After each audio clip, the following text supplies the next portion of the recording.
இருக்கிறவன் மனைவி கங்கா வெப்பா.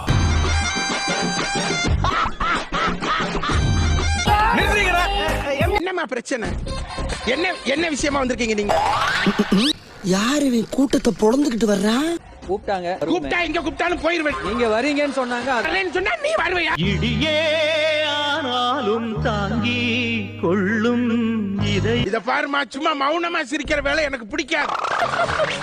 அப்புறம் இந்த பிள்ளை என்னப்பா வந்து சும்மாவே நிக்குது ஊமையா? இது என்ன பழக்கம்? என்னப்பா உனக்கு பிரச்சனை? இப்படி இருக்க? அவர் சிரிச்சார், அப்பவே சிரிச்சுட்டாரு. ஐயோ வருதே, மூதேவி வருதே. இங்க எங்க பாத்ரூம் போறதுன்னு அவருக்கு தெரியலையா? எல்இடி பின்னால போறியா? ஏன்டா இப்படி எக்கச்சக்கமா போறீங்க? உங்களுக்கு தீர்க்க வேண்டிய பஞ்சாயத்து நிறைய இருக்கும், எங்ககிட்ட எதுக்கு போங்க. கழுத்தை ஆட்டிக்கிட்டே போங்க மேடம். சொல்றதுக்குலாம் ஆடுறியே? இல்லையா தலையாட்டி தலை இந்த ஆட்டம் ஆடுது. இல்ல அவர் ஞாயிற்றுக்கிழமை என்ன பண்ணுவாருன்னா, எப்ப ஞாயிற்றுக்கிழமை அப்புறம் வை. இந்த அவமானம் உனக்கு தேவையா? மூக்கு உள்ள இருட்டா இருக்குதுயா, டனல் மாதிரி இருக்கும். உள்ள 2 சீரியல் செட் போட்டு விடுறேன். அசிங்கப்பட்டான் ஆட்டோக்காரன். போயாங்க. வணக்கம். வணக்கம். வணக்கம். என்ன ஓ முகர கட்டிக்கு ஓயாம வணக்கம் பண்ணுமா?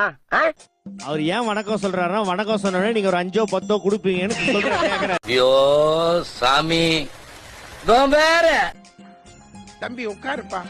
உள்ள இருக்கு. அது என்னவோ தெரியல, நீ ஜோக் அடிக்கும் போது அழுவையா வருதியா? Mood out பண்ணாதயா. இது சொல்வதெல்லாம் பேடு, ஃப்ராடு. வேற ஏதோ சொல்ல மாதிரி இல்ல இல்ல, சொல்வதெல்லாம் பேடு, கையேடுறா, ஃப்ராடு. நல்லா இருக்கு, நல்லா இருக்கு, நல்லா இருக்கு. சிரிக்கிறானி வெக்கமா இல்ல? இந்த நிகழ்ச்சியோட ஸ்பெஷாலிட்டி என்ன மேடம்? நாம எதுக்காக வந்திருக்கோம்னா, குக்கிங் ஷோ முடிஞ்சிருச்சு. பேய் இந்த ஓனனை ஊருக்குள்ள விட்டா நம்ம ரகசியத்தெல்லாம் சொல்லி அசிங்கப்படுத்திடுவான். ஆள் நடமாட்டமே இல்லாத இடமா பார்த்து அடிச்சு சாப்பிடுங்க. பொதுவா கணவன் மனைவிக்குள்ள பிரச்சனை இருக்கும், அதே மாதிரி புருஷன் பொண்டாட்டிக்குள்ள கூட பிரச்சனை இருக்கும். இன்னும் சொல்ல போனா ஹஸ்பண்ட் ஒய்ஃப்குள்ள கூட பிரச்சனை இருக்கும். புரியுதுங்களா? முடியல 3 ஒண்ணுதாங்க. ஒண்ணுதாப்பா, எனக்கு தெரியாமலா சொல்லிட்டு இருக்கேன். டைம் ஓட்டணுமா இல்லையா? உனக்கு வாய் ஜாஸ்தி. உனக்கு தெரிஞ்சு போச்சா? பொதுவா ஒரு தெளிவான விஷயத்தை சொன்னாலே என்கிட்ட சொல்ல நான் குழப்பிடுவேன். இதெல்லாம் பெருமையா? ஆனா ஒரு குழப்பமான ஒரு குடும்பம் வந்து ஒரு குழப்பமான விஷயத்தை சொன்னா எப்படி இருக்கும்?